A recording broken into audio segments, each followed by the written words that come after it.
Welcome to another Volti Audio one-take video. Today we're talking wood veneer, and I could talk wood veneer any day. Absolutely love it. I'm a big fan of wood. I really can't believe there are trees in the world that look like this on the inside, but must be true. I started veneering when I was restoring Klipsch K-horns way back, before Volti Audio, before Greg's Audio. This was just, I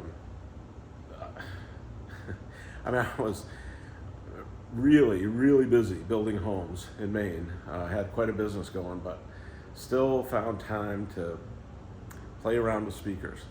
And I picked up a couple of jobs, doing whole K-horn restorations, and I first started installing veneer with the iron-on method, which was first talked about in Fine Woodworking magazine and created quite a stir in the veneer industry. Because it's really kind of a crude way of installing veneer. Up to that point, I think you had some people were doing contact cement, but most veneering probably was being done on large press machines, a lot of which were not in this country, and big manufacturing operations. And they came out with this article in Fine Home Building about how you can simply put wood veneer on with tight bond glue and an iron, PVA glue, which is tight bond, or Elmer's glue. Any of that glue is PVA glue. And so I picked up on it. I thought this would be a good way to go. It's doesn't require a lot of investment. My mom's iron. I think I stole my mom's iron. And anyway,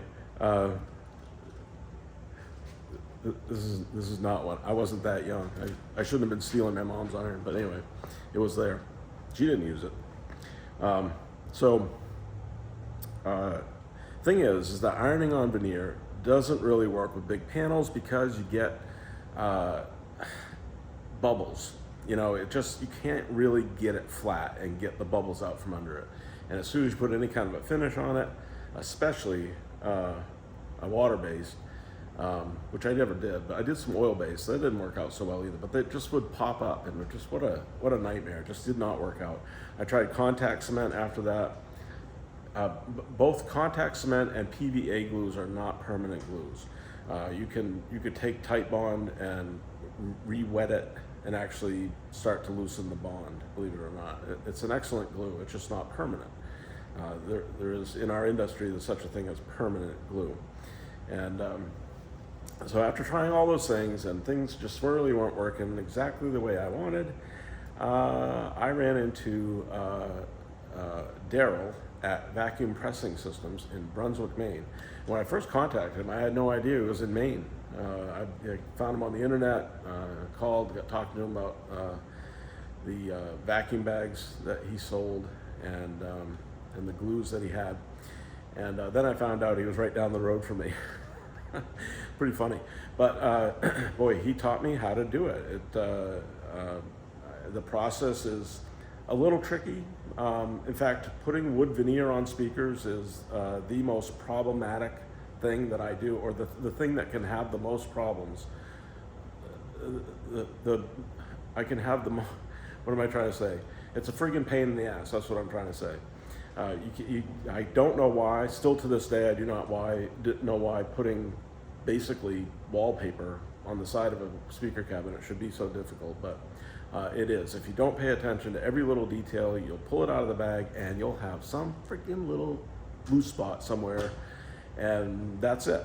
If that happens, basically I have to re-veneer both speakers. My speakers are matching from one to the other. The veneer on one speaker matches the other one. It's mirrored usually. If you look at the veneer grain on the right speaker, going up the right side, up over the left, it will match exactly, or as exact as can be, to the left side of the left speaker coming up over to the other side. So The layout's really important to me. The matching of everything's very important. If I screw up one speaker on one side, that's it. Got to do both speakers over again. So it's a tricky job to do. I am finally getting some help here in the shop with it. The other Greg that works here is doing a real good job with learning how to do the veneer work, which is taking some of my workload off. And we are using a permanent bond glue now with vacuum bag. I think I did a video a few weeks ago, show you that. I'm going to do at the end of this video, you're going to get to see me do another vacuum bag. It is a permanent bond. It's extremely flat. You run your hand on it. It's there are no bumpies anywhere. It's just completely like glass smooth, and I like that a lot. I buy my veneer in raw form. What that means is I think they call them flitches of veneer, which is a stack of, let's say, 24 tall by 10-inch wide, roughed edged. It's basically the machine is quite a machine. Takes a log and slices down through the log with a big blade, and the piece falls, and then it slices another slice, and the piece falls, and it slices another slice, and the piece falls. And as you go through the log, they are sequential. The grain kind of changes a little bit, right, as they go through the log. But if you do them sequentially, you can get pretty much the same grain pattern as you go down the flitch, 24 pieces. And so I have a company in New Jersey that I buy from. They do a great job. They photograph every single veneer that they bring in, that they import or from domestic sources. It's up on the website. I can look at it. I know the dimensions of it, so I can order something that I know will fit very nicely on the side of this particular speaker that I'm buying veneer for. And I can get a nice grain pattern and look to it. I look for grain that is not straight. I like it when the grain pattern kind of just curves a little bit, because I know that when I book match that together, I'm going to get a really nice sort of, and I'll show you here in a minute, just a really cool looking veneer. And I'm also able to size things exactly the way I want. I send all of that veneer. I never see the raw veneer, actually. It goes from my supplier in New Jersey to my processor in Indiana. And they do a tremendous amount of work with it. They take the raw leaves of veneer, those 24 leaves that make up that flitch, and they book match them together, and then and join them together, make the sheet size that I'm asking for, the length that I'm asking for. They trim everything out, put it together, give it a rough sand, and then roll it up in a box and send it to me. And and they put a backer on it too. Really, really cool, actually, putting the backer on. So I'm going to flip this camera around now, and I'm going to show you some Coco Bolo veneer. I love that. Coco Bolo. Hang on, you ready?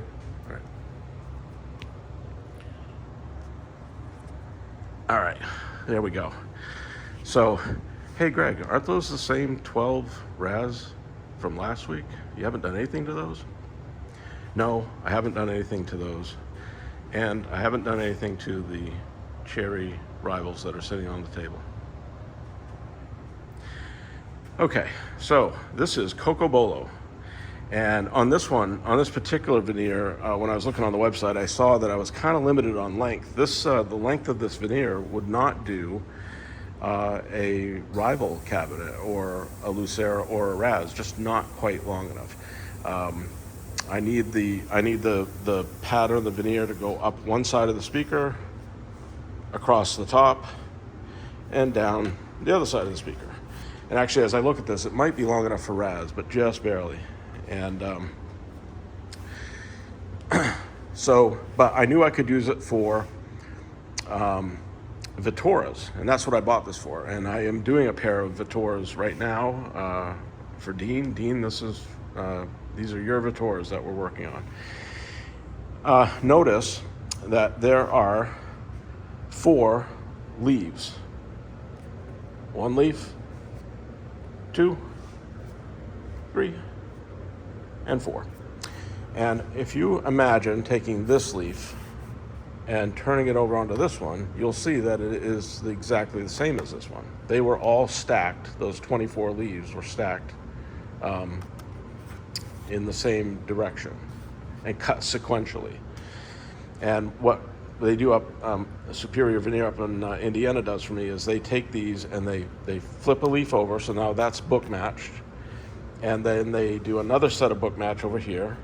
And these are all joined together. Let's see if I can show you how tightly joined together they are. Oh man, I lost track of it. Okay.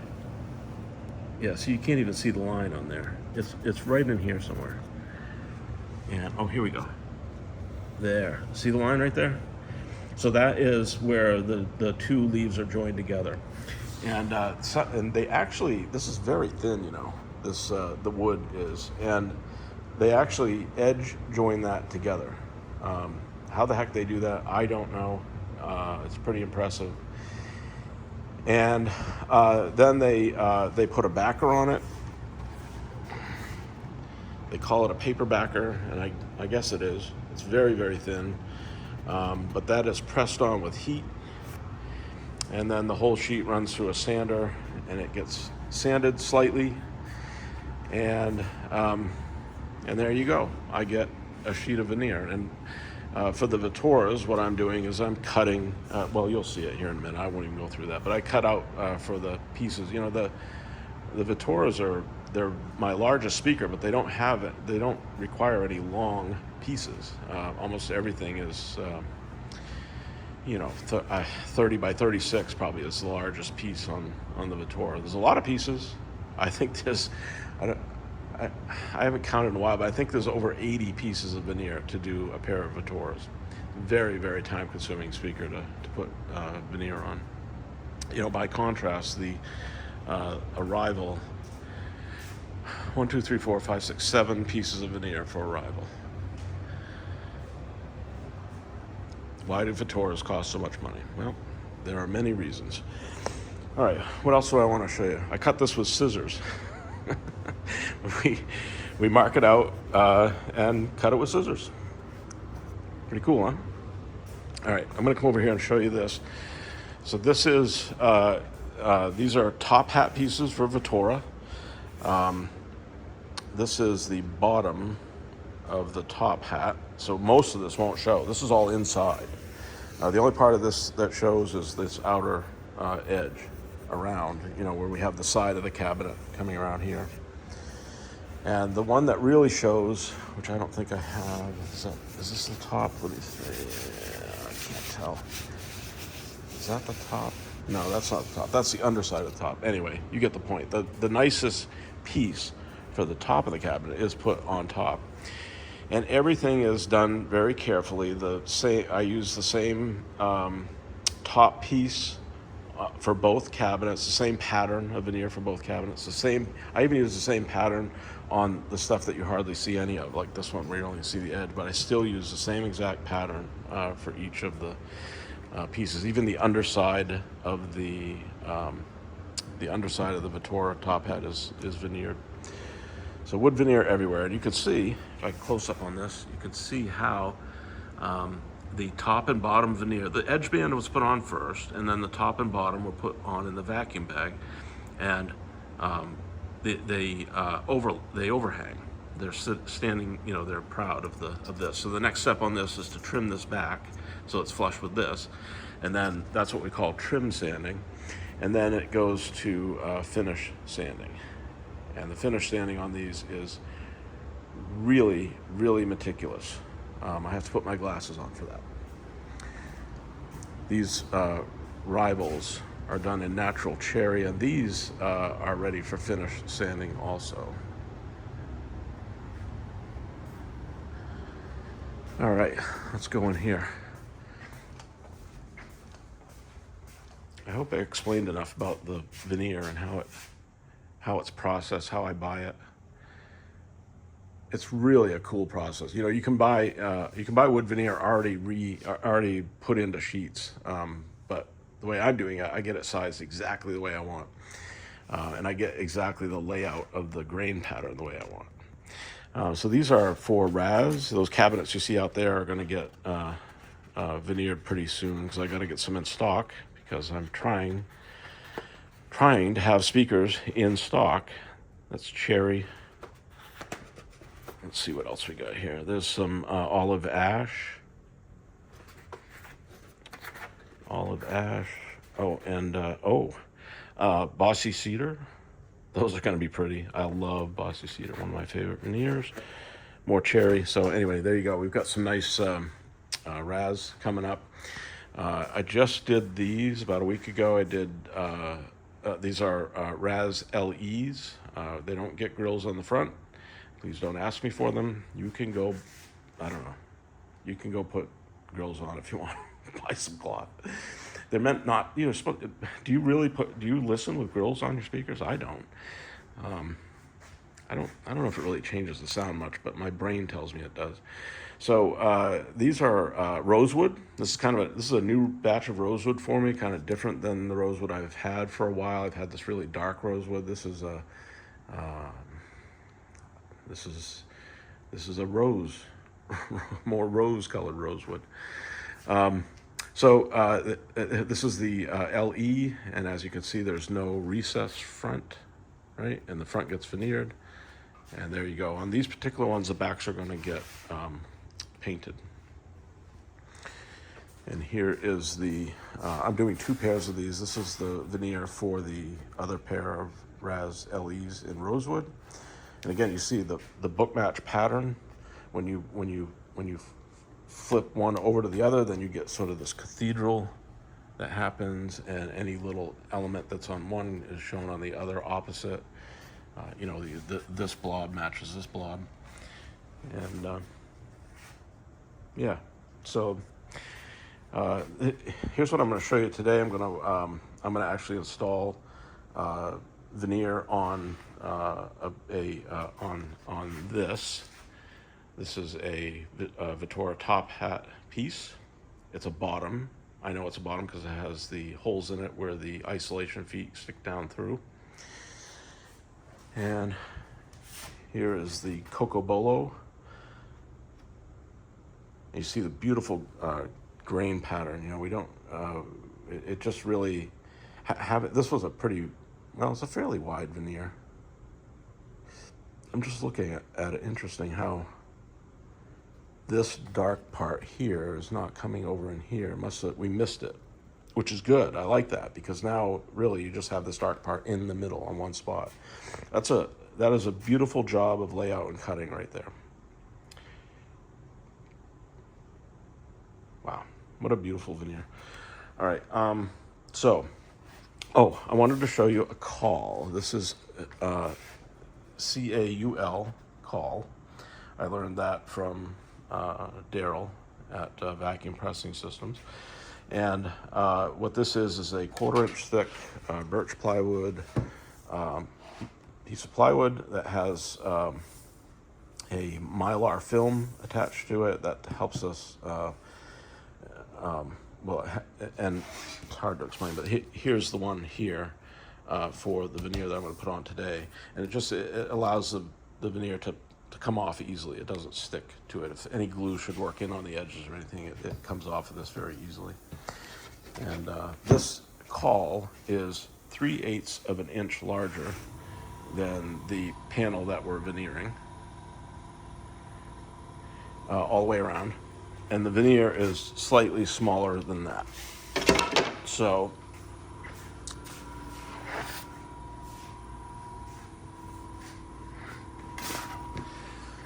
you can see how the veneer is just slightly in from the edge. But the veneer will overhang the panel.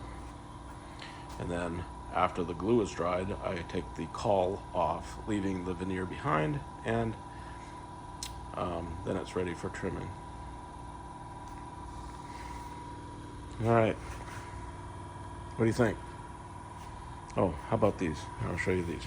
All right, so these are the curved sides for the top hat of the Vittora, and I made the curved pieces of plywood on this form in the vacuum bag by laminating. I do not steam bend plywood, that would be impossible, frankly, but I do laminate. So I take several layers, I think this is 6 layers of 1/8" plywood with glue in between, and the vacuum bag pulls it down over the form. It's a permanent bond glue, so 5 hours later, I take the pressure off, take them out, they are permanently, they will never straighten out. That is, they're made just like plywood is made. You know, plywood doesn't move on its, well, it doesn't move much, but it's made just like plywood, just on a curve instead of flat. And so here's the edge band veneer, everything labeled nicely, and it has a particular way it goes on because it matches the veneer on this back, on the front side. And so those get put on first, and then here are the pieces of veneer that are going to go on this side. These will flip over inside the bag on this form, and the bag will pull the cawls. I have curved cawls that hold the veneer, and there you go. More fun veneer work. All right, here's what I'm going to do. I'm going to put this camera up here.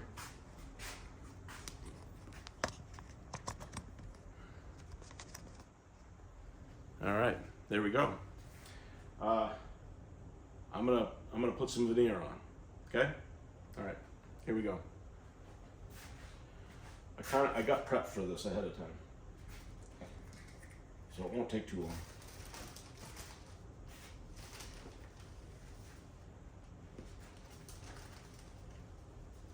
It's a 2-part glue. That's why it's permanent. I am putting a little bit of blocker in. That keeps the glue from bleeding through too much. It's under a lot of pressure, so it will bleed through the veneer. Actually, even through the backer, believe it or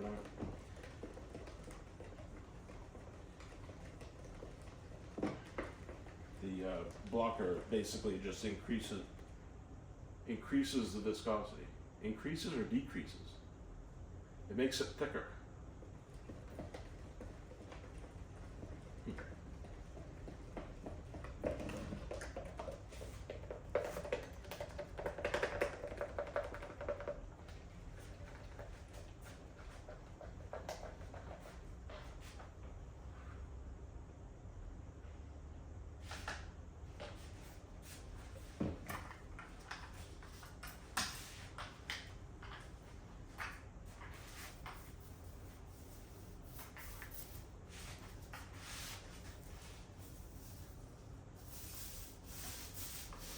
This is the bottom of the bottom.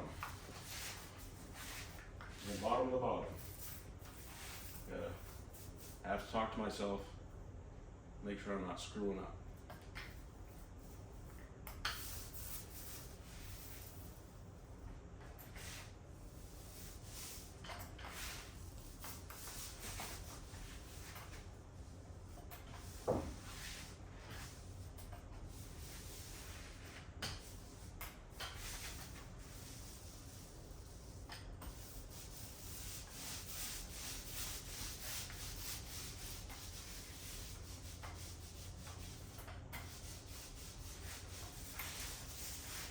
One of the details is you got to make sure you get the edges really, really complete.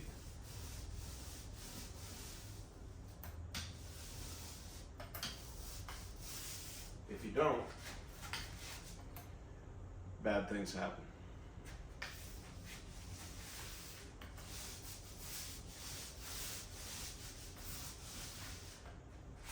That was exactly the right amount of glue that I poured out.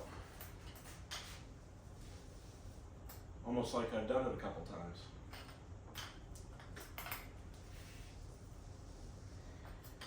I put a little glue on the edge of this. If I don't, occasionally it doesn't bond as well as it should. So I've learned to just wet those edges down a little bit. I think that it dries a little too quick on the edge. And so that helps it not do that. All right, here we go.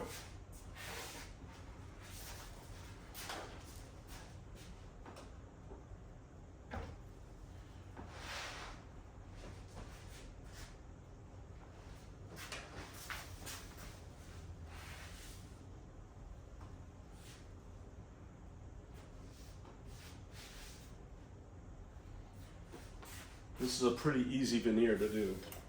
Some of them are trickier than others, but this one is pretty straightforward.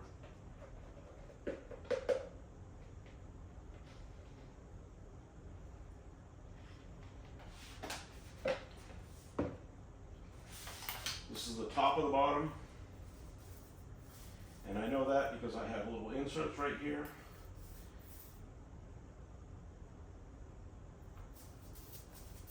Just trying to think what those are for.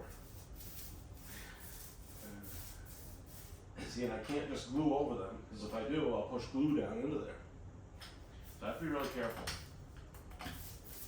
Spread this glue out first, and then go back and go over the holes.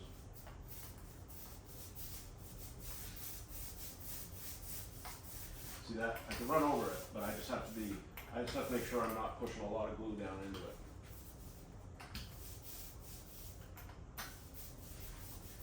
Otherwise, it's a disaster. What are we going to do?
Alright, that looks about right.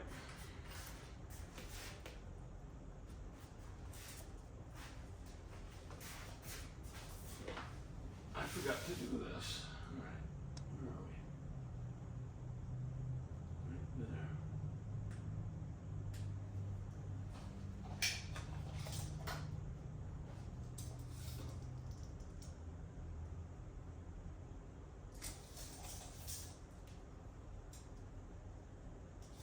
Here we go.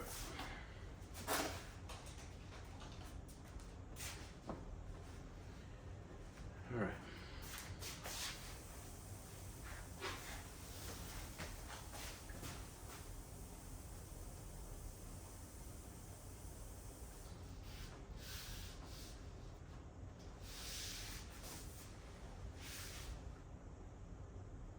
So I'm lining up the center line of the top with the center line of the front edge banding.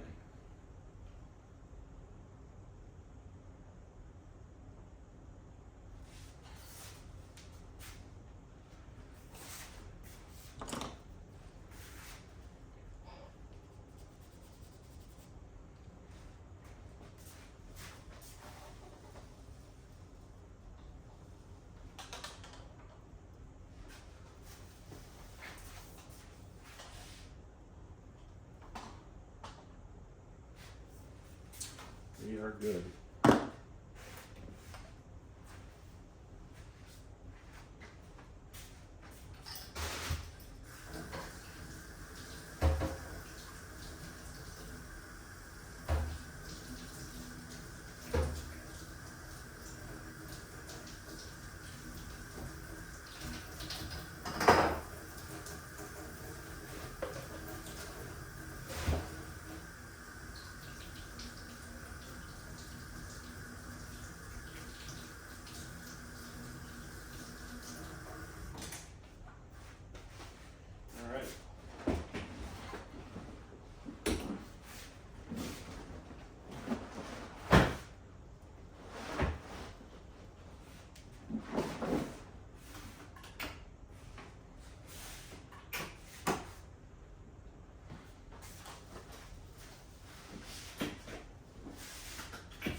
pull the air out of this bag.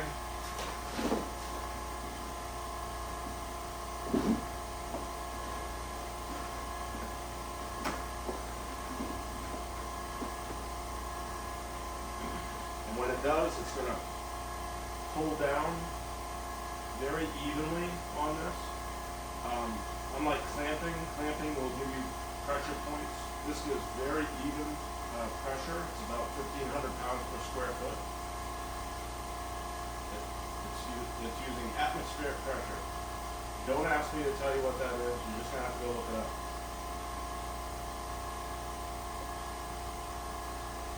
But I am glad that we have air.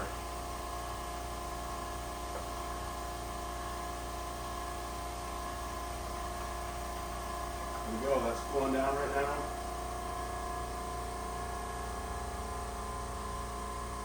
That pump's pulling the negative pressure.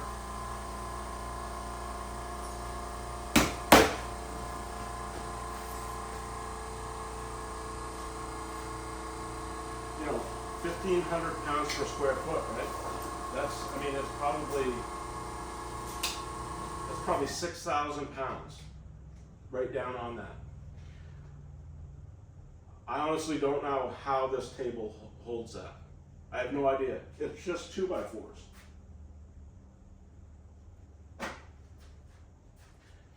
All right, so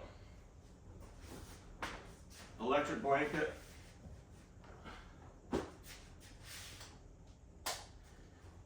The glue is, I don't want to say it's heat activated, but if in a warmer environment, the glue will set up much quicker. The way I look at it, it typically is 4 hours at 70 degrees.